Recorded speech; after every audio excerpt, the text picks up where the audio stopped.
Hi viewers, welcome to our channel. Present మనతో పాటు ప్రముఖ సోషల్ యాక్టివిస్ట్ కృష్ణ కుమార్ గారు ఉన్నారు. వారితో ఒకసారి మాట్లాడదాం. మేడం నమస్కారం. మేడం నమస్తే. మేడం, తెలంగాణ ఫోక్ సింగర్ శృతి అనే ఒక అమ్మాయి సూసైడ్ చేసుకొని చనిపోవడం ఇప్పుడు అందరినీ కూడా కలిచివేసింది మేడం.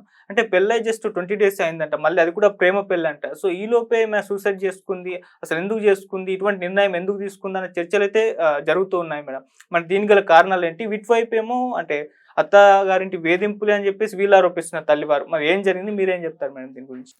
ఇప్పుడు మనం బాగా పర్టికులర్గా బాగా డీప్గా కారణాలు తెలియదు ఈ విషయంలో. ఈ అమ్మాయి తెలంగాణ ఫోక్ సింగర్. అయితే కొంచెం ఆ ఫోక్ సింగర్గా అమ్మాయికి కాస్త తెలుసు అందరికీ. అమ్మాయి గాత్రం కూడా బాగానే ఉంటుంది. అయితే ఈ అమ్మాయి ఇప్పుడు పెళ్లి చేసుకుంది. అది ప్రేమ పెళ్ళి. పెళ్ళయి కూడా 20 రోజులే. సహజంగా మనకున్న చట్టాల ప్రకారం పెళ్ళైన 7 సంవత్సరాల లోపు పుట్టింటి వారు కానీ పక్కింటి వారు కానీ ఎవరైనా సరే ఏ విధమైన కంప్లైంట్ ఇవ్వకపోతే అతని పైన అతని కుటుంబం పైన ఆ కుటుంబం రక్షించబడుతుంది. లేదు అంటే గనక మన చట్టపరంగా ప్రాసిక్యూషన్ని ఎదుర్కోవాల్సి వస్తుంది. మరి ఈ విషయంలో మరీ 20 రోజులే. ఇప్పుడు తల్లిదండ్రులు చూస్తే ఏమంటున్నారు, వరకట్న వేధింపులు, అత్తింటి ఆరళ్ళు అని చెప్తున్నారు. మరి సదరు భర్త యొక్క విషయం ఏంటో ఇంతవరకు బయటికి రాలా. మరి అతను ఏం చేస్తాడు అనేది కూడా బయటికి రాలా. ఇప్పుడు ఈ సందర్భంలో మనం మాట్లాడుకోవాల్సింది ఏంటి అంటే, ఇప్పుడు ఇలా పాటలు పాడే వాళ్ళు కానీ, సినిమాల్లోకి వచ్చిన వాళ్ళు కానీ, సీరియల్స్లోకి వచ్చిన వాళ్ళు కానీ, ఆడపిల్లల విషయంలో తల్లిదండ్రులు ఒక ఆశతో ఉంటారు. వీళ్ళు వాళ్ళు చేసే వృత్తి ద్వారా మనకి కొంచెం సహాయకారంగా ఉంటారు అని చెప్పి వాళ్ళని బాగా 1000 కళ్ళతో కనిపెట్టుకొని బాగా కాపలా కాసి వాళ్ళు ఎవరి ప్రేమలోనూ పడకుండా జాగ్రత్త పడతా ఉంటారు. ఇప్పుడు మనం సింగర్ మధుప్రియ విన్నాం కదా. సింగర్ మధుప్రియ విషయం కూడా అంతే. ఆ అమ్మాయి అసలు జస్ట్ అట్లా 18 వచ్చినాయో లేదో, మేజర్ అయ్యిందో లేదో పెళ్లి చేసేసుకుంది. మరి అప్పుడు మేము అనుకున్నాం కూడా, ఇలా మేజర్ అవగానే పెళ్ళిళ్ళు చేసేసుకుంటారు, సంవత్సరం తిరిగేసరికి డొమెస్టిక్ వైలెన్స్ కేసు పెడతారు అని అన్నట్లుగానే అయింది మధుప్రియది.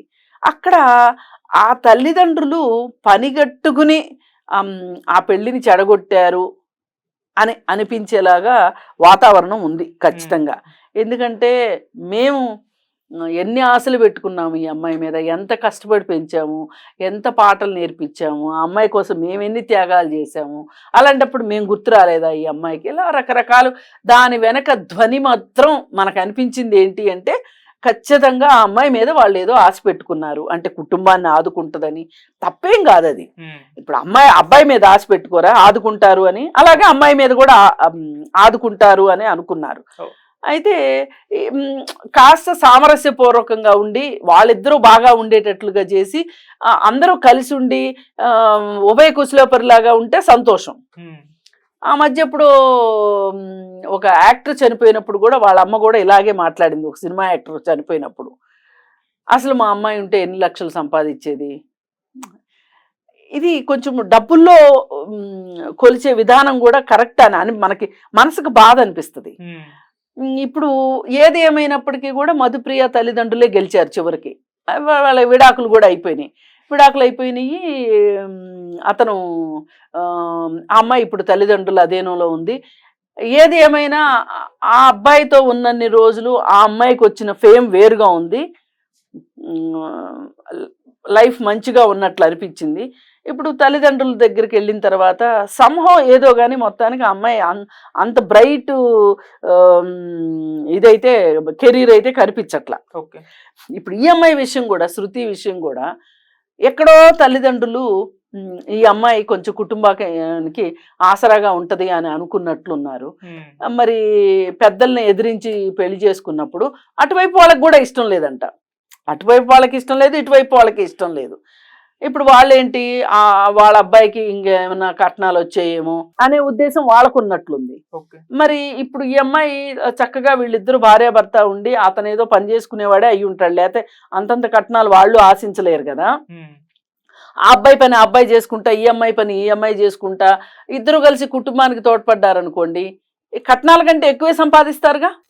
ఇది కొంచెము దూరం ఆలోచించని మనుషులతో వచ్చే సమస్య ఇది.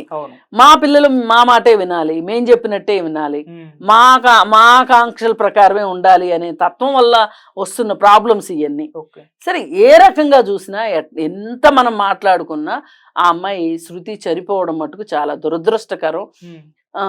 మరి మీరు అమ్మాయిలకు కూడా నేను ఒకటే చెప్పదలుచుకున్నా ఈ సందర్భంగా, మీరు కొంచెం మెచ్యూరిటీ లెవెల్స్ వచ్చే వరకు మీరు ఎంత సంపాదించినైనా, ఎంత మీరు మేజర్లు అయిపోయినా తొందరపడి పెళ్లి చేసుకోవటం కన్నా కొంచెం పెద్దలకు కూడా కొంచెం, అదే పెద్దలుండి ఉన్నారనుకోండి, ఇప్పుడు అక్కడ వేధింపులు గనక నిజమై ఉంటే గనక ఈ అమ్మాయి వెనక్కి వచ్చి చెప్పుకోవడానికి కూడా లేదుగా, అది కూడా ఇంత త్వరగా చనిపోవడానికి కారణం అయి ఉంటది.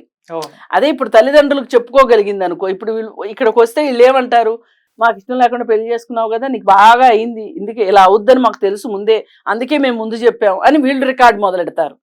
అలా కాకుండా ఇలాంటి పరిస్థితుల్లో నాకు అందుకే చిరంజీవి గారు నచ్చుతారు. ఇప్పుడు ఆ అమ్మాయి కష్టపడుతుంది అని అర్థమైంది, వచ్చేసింది, అక్కుని చేర్చుకున్నాడు, చదివించాడు, మళ్ళీ పెళ్లి చేశారు, అది కూడా ఫెయిల్ అయింది, అయినా కానీ వాళ్ళు చక్కగా మనవరాళ్ళతోటి కూతురుతోటి వాళ్ళు హ్యాపీగా ఉన్నారు. ఇప్పుడు ఆడపిల్లలకే ఆ ధీమా ఉండాలి. ఇప్పుడు మంచోడిని వదిలిపెట్టి రమ్మని కాదు నా ఉద్దేశం. ఏదైనా మనం అనాలోచితంగా మనం ఇవాళ 18వ సంవత్సరం వచ్చింది, 18వ సంవత్సరం వచ్చిన ఒక రోజో రెండో రోజు ఇలా పెళ్లిళ్ళు చేసుకున్న వాళ్ళు ఎవ్వరూ కూడా సక్సెస్ అయినట్లుగా అనిపించలా. మరి అందుకే తొందరపాటు వద్దు కొంచెం. ఇప్పుడు మీరు 18 ఏళ్ళ వాళ్ళు అయితే వాళ్ళు 21 ఏళ్ళ వాళ్ళు అయి ఉంటారు. 21 ఏళ్ళకి వాళ్ళకి ఏం తెలుస్తుంది ప్రపంచం, మీకేం తెలుస్తుంది ప్రపంచం? కనీసం ఒక 23, 24 ఏళ్ళు వచ్చి కాస్త ప్రపంచాన్ని చూసి, కొంచెం ఇంట్లో వాళ్ళు చూసిన వాళ్ళైనా, మీరు ఎంపిక చేసుకున్న వాళ్ళైనా, ఇప్పుడు తల్లిదండ్రులకు కూడా ఒక నమ్మకం ఉంటుంది, సరే మా అమ్మాయి కూడా కొంచెం తెలివైందే, ఇప్పుడు మరీ 18 ఏళ్ల పిల్ల కాదు కదా అని వాళ్ళు కూడా ఒక నిమిషం ఆలోచించే వాళ్ళేమో.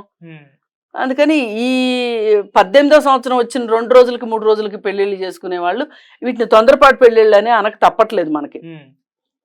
అందుకని ఏది ఏమైనా శృతి చనిపోవాల్సింది కాదు. ఇప్పుడు నిజాలు తేల్చి అసలు ఎవరి దగ్గర తప్పు ఉంది, ఇప్పుడు తల్లిదండ్రులు ఆరోపిస్తున్నట్లుగా అమ్మాయి అత్తమామలు తప్పు ఉంటే గనక వాళ్ళని కఠినంగా శిక్షించాలని, ఇది ఇప్పుడు సమాజంలోకి వచ్చింది, ఈ విషయం తెలిసింది, ఇది చూసి ఆడపిల్లలు నేర్చుకోవాలి. మనం ఇప్పుడు మగపిల్లలైనా అంతే, పెళ్లి చేసుకోవడం పెద్ద కష్టమేం కాదు, ఏముంది గుళ్ళోకి వెళ్తే తాళి కట్టించేస్తారు, అదేనా? నిన్ను నమ్మి ఒక అమ్మాయి వచ్చిందంటే ఆ అమ్మాయిని కాపాడుకోవాల్సిన అవసరం ఉందా లేదా? నీ మీదే ఉంది కదా ఆ బాధ్యత. మరి భర్త ఏమైపోయాడు అసలు, ఏంది భర్త పాత్ర ఏంటి అసలు ఈ విషయంలో?